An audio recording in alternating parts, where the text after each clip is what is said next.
Hi, Dennis. How are you? Good. You just got here at How to Web, isn't it? How is it feeling? Feels really good. There's a lot of smart people, a lot of good ideas. It's good buzz. Did you manage to watch a couple of the speeches or? I did. I watched DeviceHub.net. They did something where they take Internet of Things devices and provide a back-end software subscription. I watched Klipska, which did honeypots. And then there was a lot of good companies out there tackling a lot of interesting things. FeedStamp was neat. They did QR codes and they printed out for loyalty programs. Different approaches. How do you perceive the Romanian startup ecosystem? What do you believe about Romanian startups? Well, we have a lot of employees here. IXIA does in Romania, of course, and so we invest heavily in the engineering talent here. Great engineers, and so I'm sure they'll produce great startups. A lot of different areas. That's what I like about it. Was everything from Internet of Things and hardware, security, and then of course loyalty programs. It's all over the map. So it's nice to see them touching everything. IXIA is a great supporter of startups, and you are our main partners for How to Web Startup Spotlight from its very beginning. Why do you choose to do so? Why do you invest in startups? We're an innovation company. We believe in innovation, and so startups are all about that innovation, and that's what we try to bring at IXIA. So we're big fans of anybody that will innovate and change the industry. And besides innovation, you're also investing in the community over here. What is the power of the community? Why do you do so, and you're actively involved in it? The community helps a lot, not only in the startup area, but also the university area. We work really closely, TIA works very closely with the university here in Bucharest, and it helps us get, so that when the employees get out of school, they understand what we're trying to do, what we're trying to accomplish, and we've pre-trained them on what we'd like to see and the culture we want to do. There's things that you learn in school, engineering and math, et cetera, but there's other things about products and process and source control and bug tracking that are all part of your daily jobs, and getting that early helps them become productive when they're working at IXIA. This is exactly what we were talking earlier today. We had as a guest Mr. Florin Talpeș, the founder of Bitdefender, which is the internet security antivirus, and he was telling us about the lack of competence in which regards product and business competence is linked with the development ones. So here is where the community plays a fundamental part. And we've been talking about you from your perspective as IXIA, but I know that you are an entrepreneur at heart, and you've founded so far 4 startups. You had 4 successful exits, which is very unlikely for an entrepreneur. How did you do it? I got very lucky. I did it by... I somehow doubt it was only about the luck. It's all about narrowing it down and making a focus, really focusing on one thing and doing it very well. It also helps if you like what you do. So whatever you work on, don't do the next craze, do something that's passionate for you, because if you love something, it's very easy to do it every day. And lastly, the easiest part is, don't listen to people, what they want. It has to be something that you see in the market, something that you predict is going to happen. Watch trends and look at things and go, I think this is going to happen, because you have to beat it. When you're a startup, you have to be way ahead. Otherwise, companies like IXIA and companies like Cisco and Intel and Freescale, they'll come after you, right? They'll be there with you with resources that can trample you. So you have to be way far ahead.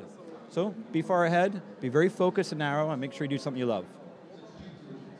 How did you do it? With BreakingPoint and from the beginning till you sold it to IXIA?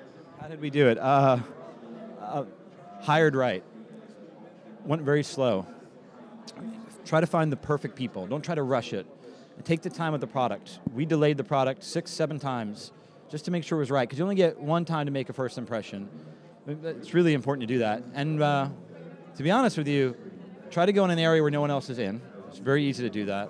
And you can do 2 things. You can sell products to everybody. You could be someone that makes pillows or makes Toyotas or things of that nature, or you could be Ferrari.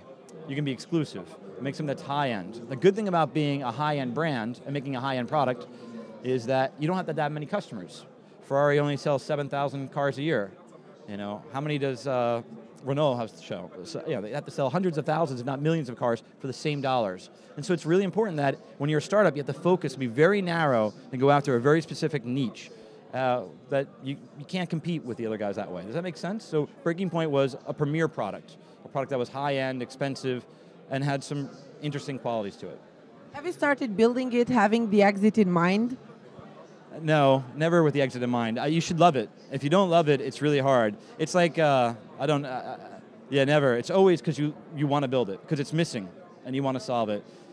If you work with the exit in mind, the one problem you have is that you're always fighting for the dollar. You're chasing the dollar. It means you're chasing the order, which means you're chasing the existing customer, which means you don't have the idea yourself. It's customer's idea. You want to be ahead of them.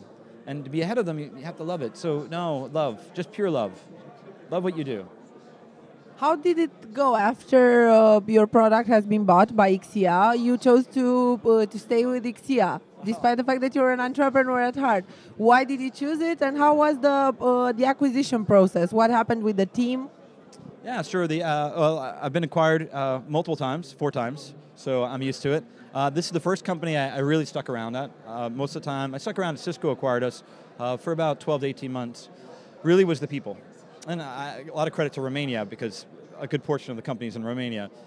They're very invigorating meeting the engineers. They're really into it. We get to work on every technology under the sun, from Wi-Fi to security to wireless, you name it, we're in it. And so if you get bored after a year or 2 of working on one thing, you can put your focus on something else, a completely new technology and a new problem to solve. One of the problems with when you have a startup, like TippingPoint was a really good example. We built it and we solved the security problem. What to do now? You want to do something else. At IXIA, there's so many problems to solve that you can keep moving around, and that's why I like it. So it's a very interesting company from that standpoint. So it's about the people, it's also about the innovation, and of course, last but not least, it's also about your love for startups, because you're still actively involved in the startup ecosystem. People are looking forward to the moment when you're going to announce the prizes for the Startup Spotlight competition on the main stage in a couple of minutes, I guess now, because it's less than an hour. But before that, I want to ask you, you've been an entrepreneur so many times so far, and you've seen lots of startups. What is the biggest error early entrepreneurs make? I want to be rich. That's the biggest error they all make. They build something because they feel that entrepreneurship is cool. And it isn't about being cool, it's about because you want to change the world. And changing the world is because you want to change something you love. And that it comes down to that. Everything comes down to that. Everybody had a reason for their startup. So one of the guys up there was talking about Facebook. Mark Zuckerberg had a reason for that. He wanted to get pictures of all the girls at Harvard, right? He had a reason for it, right? Bill Gates wanted to be able to program a computer. There are all those reasons. If you go just for the money, you might succeed, but chances are you're not going to be very happy when you do. So besides the errors that entrepreneurs make, I want you to give them an advice. If you were one advice you'd give to early stage entrepreneurs, what would it be? One advice. Wow, that's hard. There's a lot of advices. I would say, don't bet on a bet. And what that means is, if you're going to build something that's reliant on other people's technology or other things happening, you're betting that they'll succeed for your bet to work. Whatever product you come up with, it has to be able to stand alone on its own. And it has to be able to something you can say in one sentence of what it does.